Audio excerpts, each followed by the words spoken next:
All right, no longer seen as competent and effective. The majority of Americans.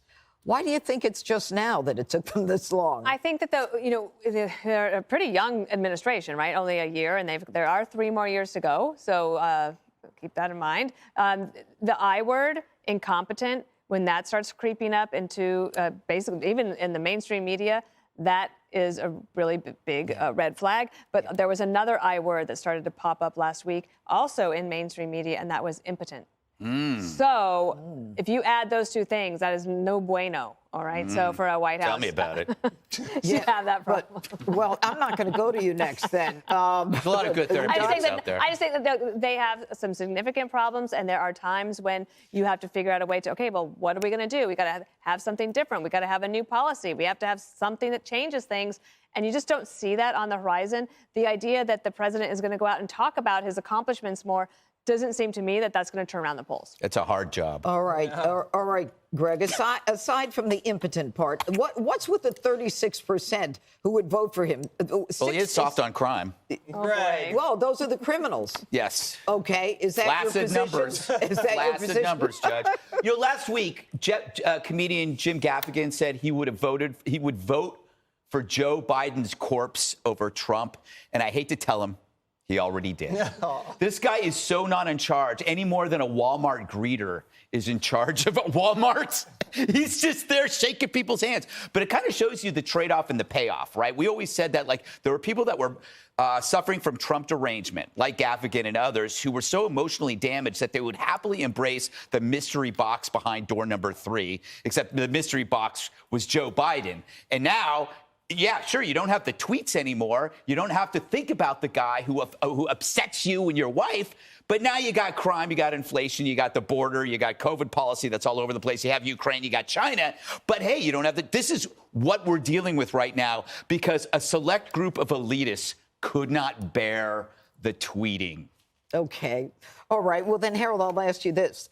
Most Americans feel that the country is going downhill, that, they have all these negative thoughts and connections. It's divisive. It's downhill. It's struggling. It's negative. How is Biden going to reset, according to Chuck Todd, and make Americans look at America differently?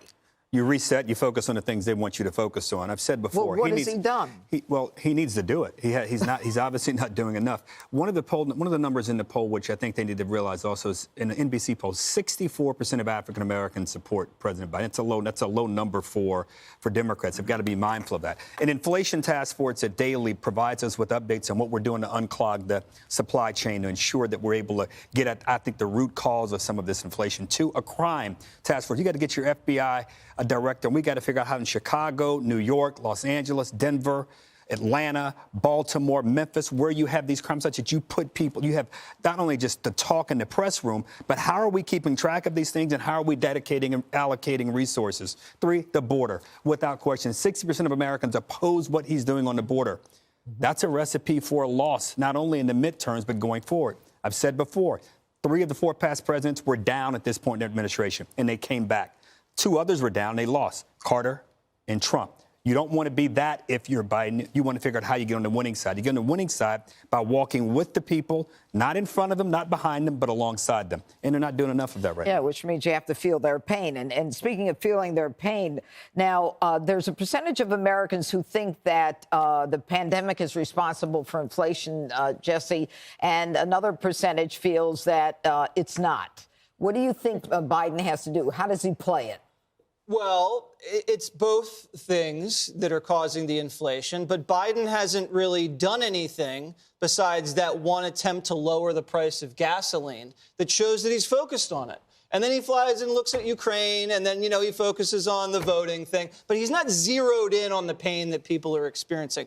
The big problem, he lame ducked himself in that ABC News interview. He said, you know what, if I'm not healthy, I might not be healthy, I might not run again. And the whole country was like, oh, my God, it's real. And so after that, when you combine that with his performance, I think we're underestimating how damaging the video of him tripping 3 times up the steps of Air Force One was. They're constantly looking at the notes, the light schedule. And then you have a disastrous year when you anger everybody, Republicans, independents, and Democrats. That's hard to do. So the media is struggling on how to cover them. Some corporate media they can see the writing on the wall and they're already looking at 2024. And then you have people like over at CNN who are scrambling and they're blaming Trump and they're blaming Fox and they're attacking Manchin. They don't know what to do, and that's not good for business either. So it's like Trump broke the media and they still haven't figured out a way to put themselves back together.